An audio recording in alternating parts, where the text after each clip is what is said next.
Audiolibro Utopía Tomás Moro. Resumen narrado y analizado en profundidad. Prólogo. El sueño de un mundo mejor. Corre el año 1516. Europa está en plena transformación. Los reyes se fortalecen, los campesinos son expulsados de sus tierras y la iglesia, llena de poder, se enreda en lujos y guerras. En medio de ese torbellino surge una voz singular, la de Tomás Moro, humanista inglés, jurista, político, amigo de Erasmo de Rotterdam. Un hombre que combina fe y razón, espiritualidad y pensamiento crítico. Moro observa el mundo con desazón. La Inglaterra de su tiempo vive una profunda crisis social. Los campos se vacían, los ricos cercan las tierras para criar ovejas, las ovejas devoran a los hombres, dice irónicamente, y el pueblo, empobrecido, roba para sobrevivir. La justicia, en lugar de corregir, castiga con brutalidad.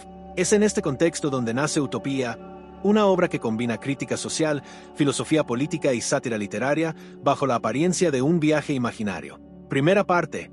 El espejo de la injusticia. La obra se presenta como un diálogo. En Amberes, Tomás Moro se encuentra con su amigo Pedro Giles, quien le presenta a un viajero erudito y excéntrico, Rafael Gitlodeo. Su nombre, no por casualidad, significa charlatán o el que habla sin medida. Juntos comienzan una conversación sobre el gobierno, la justicia y la naturaleza humana. Rafael ha recorrido el mundo y asegura haber conocido civilizaciones muy distintas a las europeas. Su tono es provocador.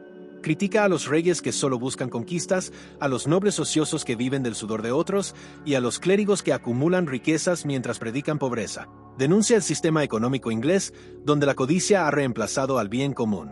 Los campesinos son expulsados para dar paso a los latifundios ovinos, los mendigos son perseguidos, los ladrones son ahorcados en masa. Rafael, con voz serena, lanza una pregunta devastadora. ¿Qué justicia puede haber en un reino donde unos pocos acumulan todo y los demás, por hambre, son tratados como criminales? Esta primera parte de Utopía es, en realidad, una radiografía de la Europa renacentista, pero también de cualquier sociedad dominada por la desigualdad. Moro utiliza el diálogo para expresar, a través de Rafael, una crítica profunda a las instituciones, a la propiedad privada y a la corrupción del poder. El tono es irónico, a veces sarcástico, pero siempre lúcido. Rafael sostiene que las leyes son inútiles mientras exista la propiedad privada, porque las leyes solo sirven a quienes tienen algo que proteger.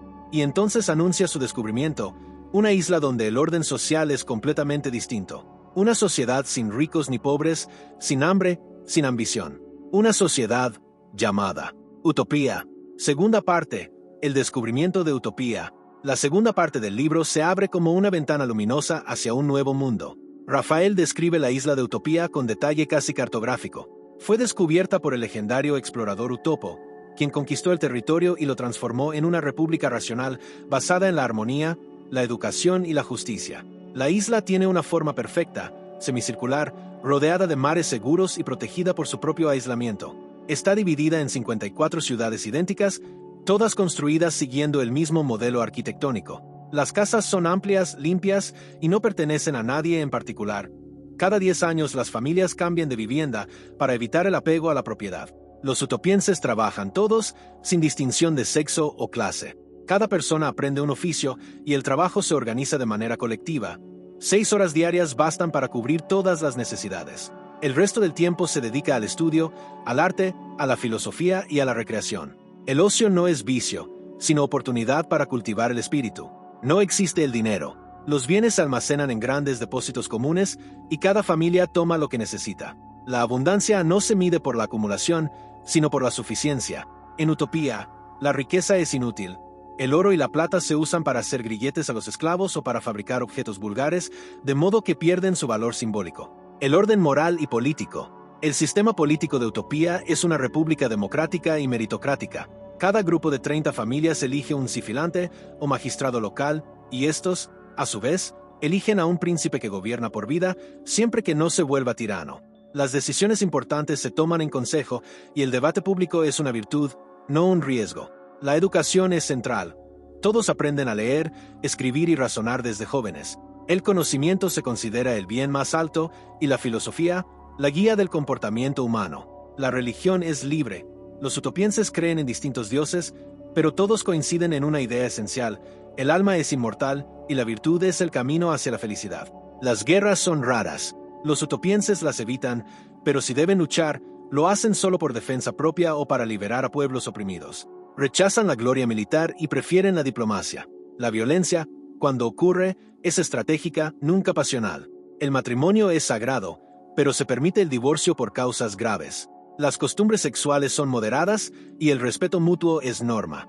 Incluso antes del matrimonio, los futuros cónyuges se ven desnudos, una escena que sorprende a los europeos, porque en Utopía, la transparencia y la honestidad son más importantes que la apariencia. La ironía y el dilema moral. A medida que Rafael describe esta sociedad perfecta, el lector, y el propio Tomás Moro, sienten una inquietud. ¿Es realmente posible un mundo sin propiedad privada, sin ambición, sin conflicto? ¿No se perdería también la libertad individual, el deseo, la pasión que mueve al ser humano? Tomás Moro, el personaje, expresa sus dudas. Admira las instituciones utopienses, pero sospecha de su uniformidad. Elogia su justicia, pero teme su rigidez. ¿Puede la igualdad absoluta convivir con la libertad personal? Aquí aparece el doble rostro de la obra. Por un lado, Utopía es un modelo de razón, justicia y comunidad. Por otro, es una advertencia sobre los peligros de un sistema donde la colectividad anula al individuo. Moro no ofrece respuestas definitivas, propone una tensión entre el ideal y la realidad, entre el deber moral y la naturaleza humana. Epílogo, el poder del pensamiento utópico. El diálogo concluye sin acuerdo. Rafael mantiene su convicción de que Utopía es el modelo de sociedad perfecta. Moro, en cambio, reconoce que aunque hay mucho de sabio en sus costumbres, no creo que haya lugar alguno donde todo esté tan bien ordenado. La conversación se interrumpe y el libro cierra con una ambigüedad deliberada. Porque Utopía no es solo la descripción de una isla imaginaria. Es un instrumento filosófico, una crítica disfrazada, una sátira del poder. Moro no propone literalmente la abolición de la propiedad o del dinero. Propone repensar las bases morales de la civilización. Nos invita a imaginar cómo sería el mundo si la razón y la justicia sustituyeran a la codicia y la violencia. El término utopía nació de este libro, una palabra que significa literalmente no lugar, el sitio que no existe. Y sin embargo, desde entonces, ha sido sinónimo de esperanza, porque el sueño de un mundo mejor, aunque inalcanzable, nos obliga a mirar críticamente el que tenemos. Así termina Utopía, esa mezcla de ficción, filosofía y protesta. Una obra que, 5 siglos después, sigue viva porque toca las fibras más hondas del ser humano. La justicia, la igualdad, la libertad y la eterna pregunta sobre cómo deberíamos vivir. Tomás Moro no nos da un mapa del paraíso. Nos deja, más bien, un espejo.